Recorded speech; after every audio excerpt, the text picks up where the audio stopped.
Hello folks, my name is AP the Weird One, and welcome back to episode 2 of Sword of Demon Hunter Kijin Gentōshō. This was an interesting episode. It started off pretty basic, and we learned a few things about demons, whatever, but then it becomes a bit of a very complex episode near the end. A bit of a very surprisingly twist. So the basic premises of this is, our main character, Jinta, who's now goes by Jinya, is tasked with killing a demon who's been asking this young girl, Natsu, late at night, please return my daughter. The demon's referring to her. Please return her to me. And she hears that, but when she sees Jinya, because he hears he's a Ronin and everything, he doesn't necessarily believe her at first. However, he does prove his worth. Now, what's interesting about this episode, it is a bit of a bookend to episode 1 in a weird place. But let's get off some details that we learned in this series. We learned that demons, the only way to for a demon to fully die is to be, there has to be like a white cloud smoke sort of shit. And they do a fake out one when the second time it kills it, but then it comes back one more time, and it has to be, it's like a very kind of white smoke, very well defined one, and then eventually kills it. But we learned from that, and then that demons can be born from 3 different circumstances: demons that mate, or demons that rape a woman, or I guess you can even consider it a man, because a female demon could rape a man and she could be born from it, or from emotions. And this demon is one of the emotional kinds. Natsu has summoned it because she hears all these things about negative say about her, and she's suppressing how she really feels. She doesn't tell her adoptive father the truth about the matter, like things that worry her. She's also doesn't believe that she'll her adoptive father really treats her like a daughter and will take care of her. But so this is how this demon kind of manifests through emotion. It doesn't kind of speak very well, but Jinya gets her to open up and say, hey, the reason this demon was spawned because you keep bottling things up inside, and if you just tell me to kill it, like with your sincere passion, like your honesty, it'll be dead. And she ends up doing it. Now, that's not the end. Like I said, this is a bit of a bookend, and maybe for those astute viewers, you would have realized at the very beginning that the person who hired Jinya, and I'm going to do some massive spoiler alerts for this episode, is in fact the father. He's hired him, and what's interesting, he knows that it's his son, Jinta. He knows it's him. Like at the very episode, he tells his daughter, like, here all these reasons why, and which is true, but in reality, he knows that it's his son.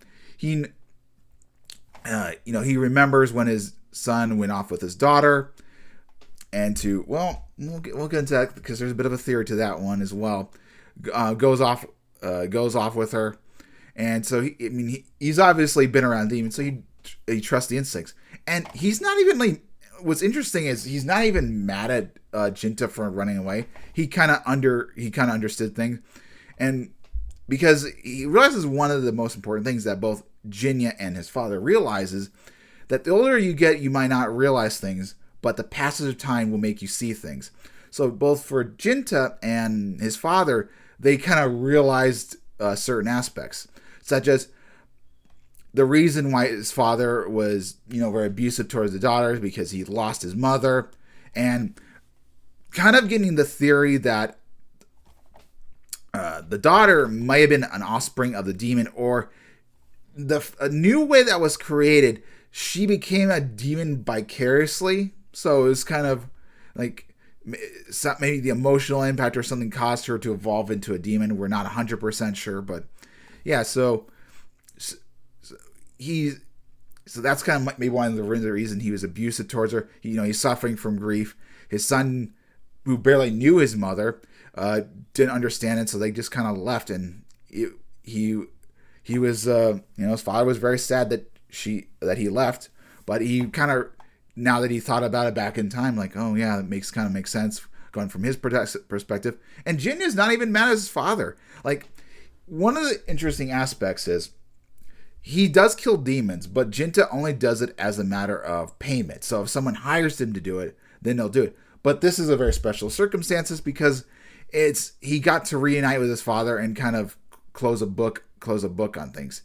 He kind of forgave his father, realizing what happened, and he finally kind of put his rest to his dead mother as well. So it was kind of more of a ceremonial thing. He did this on purpose, and he did help out his sister-in-law. Realize his father does care for her, and you need to speak out emotions. You can't just keep things all quiet in.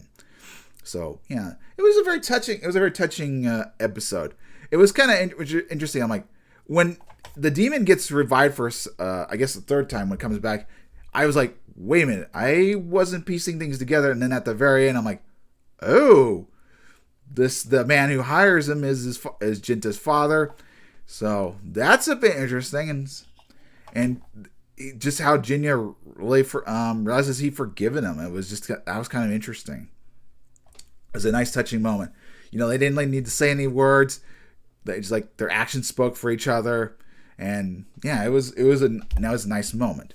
Now, I do want to talk a bit about negative. Not so much with the episode, it's just the intro. The intro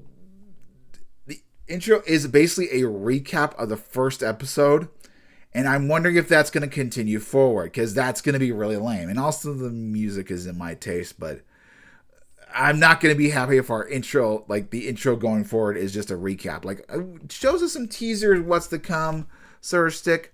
I think that's what's more important than just a recap. If they do if they do a recap of episode 1 again, or a recap of episode 2, that's just gonna really bug me. We don't need that.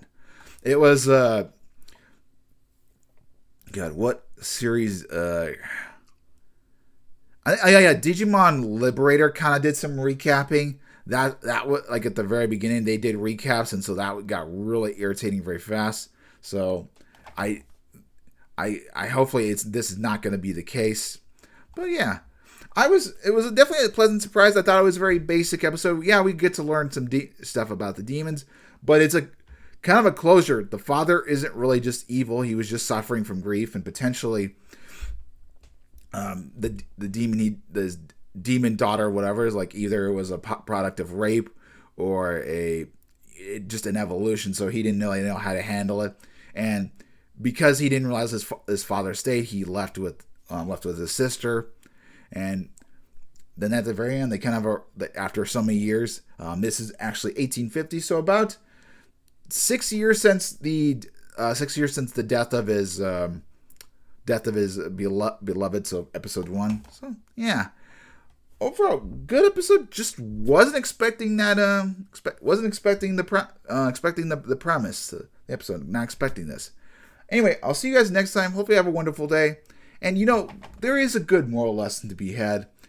Sometimes the passage of time can make you realize things, why people did certain things. So if you felt like you've been mistreated, or someone, they got away if they were acting a certain way or talked to you a certain way, maybe after so many years you'll reflect on what they've said, and maybe you can grow again. It's not too late to rekindle with family or a friend.